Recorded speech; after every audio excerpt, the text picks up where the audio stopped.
Hello বন্ধুরা, আশা করি তোমরা সবাই ভালো আছো। আর আমি এরকমই আছি, মনের থেকে তো কষ্ট যাচ্ছে না, তো সেটা আর বারবার বলছি না। তো যাই হোক, এখন থেকে আমার ভিডিওটা শুরু করছি, তো তোমরা দেখতে থাকো, সঙ্গে থাকো। আর আমি এখন রান্না করছি, দেখতেই পাচ্ছ তোমরা।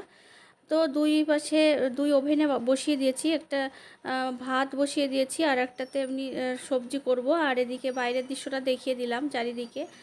আর এদিকে রান্নাঘর দেখো, উনুনে রান্না তো অনেক দিন আগে বন্ধ হয়ে গেছে আমার এই শ্বাসকষ্ট সমস্যার জন্য। তো যতদিন 6 মাস 9 মাস একটু বন্ধ তো রাখতেই হবে, তারপরে মানে ডক্টর যেহেতু বলেছে।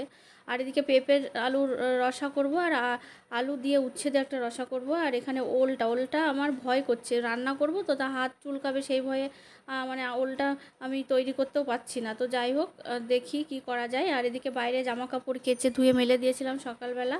তা দেখতে খুব সুন্দর লাগে, সকালের দৃশ্যটা দেখতে, আবহাওয়াটা খুব সুন্দর থাকে, তো সেই জন্য।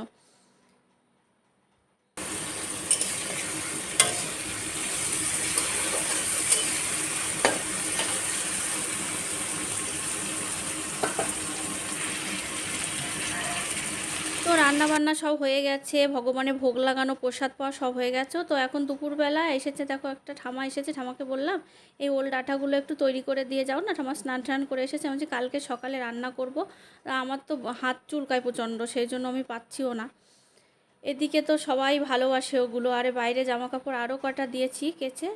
তো যাই হোক, ওল ডাঁটাগুলো ঠামাকে দিয়ে পরিষ্কার করে নেব, নিয়ে এবার ধুয়ে রেখে দেবো ফ্রিজের মধ্যে, কালকে সকালে রান্না করব।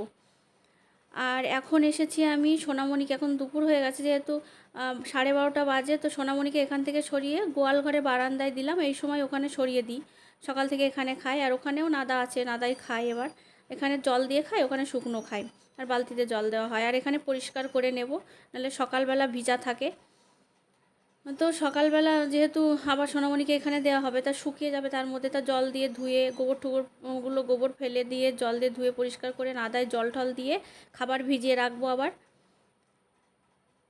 তো এখন এসেছি দেখো রান্নাঘরটা পরিষ্কার করতে বাকি ছিল, তো রান্নাঘরটা পরিষ্কার করে নিচ্ছি। গ্যাস ট্যাস ওভেন টোভেন সব পরিষ্কার করে নিয়েছি।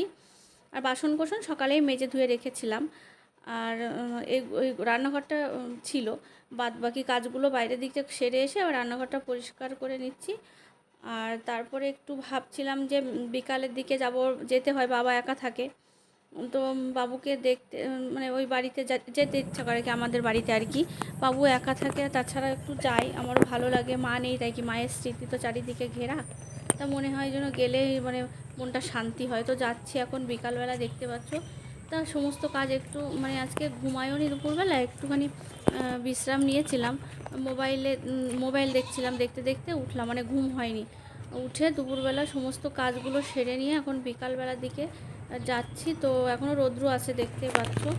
আর হেঁটে যাচ্ছি। আর বিকালবেলা মানে দুপুরবেলা সবাই ঘুমাচ্ছে, এখনও কেউ ওঠেনি চারিদিকে সবার বাড়িতে।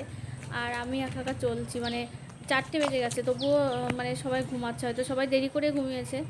আর এই যে রাস্তা থেকে ভেতরের দিকে যেতে হয়। আর এই যে লেবু বাগানটা কিছুটা বিক্রি করে দিয়েছে বাবা, আর কিছুটা আছে আমাদের। তো অর্ধেকটা বিক্রি হয়ে গেছে, অর্ধেকটা আছে। তা লেবু গাছগুলো প্রচুর লেবু হয়। আর লেবু গাছ যেদিন চারা লাগিয়েছিল সেদিনের কথা মনে পড়ে। মা আর আমি জলগুলো বাড়ি থেকে বালতিতে করে করে নিয়ে এসে লেবু গাছের গোড়ায় চারা দিচ্ছিলাম, সেগুলো মনে পড়ে আর কি, যেতে যেতে। আর এদিকে ঢুকতে গেলেই তো আর এমনি সব সময় আমার মায়ের কথা মনে পড়ে, কারণ আমি ছিলাম ছোট, আর আমাকে খুব ভালোবাসা দিয়ে আগলে রেখেছিল মা। কখনো কোল ছাড়া করিনি। শুধু বিয়ে হয়েছিল বাড়ির কাছে, শুধু মা থাকতে পারবে না আমাকে ছেড়ে। আর এই বিকালে আসলে মা এই বারান্দাতে বসে থাকতো চেয়ারে, তা মনে পড়ছে। আর এদিকে আমার ছেলে বসে আছে। বন্ধুরা, আজকে ভিডিওটা এখানে রাখছি, অনেকটা বড় হয়ে যাবে।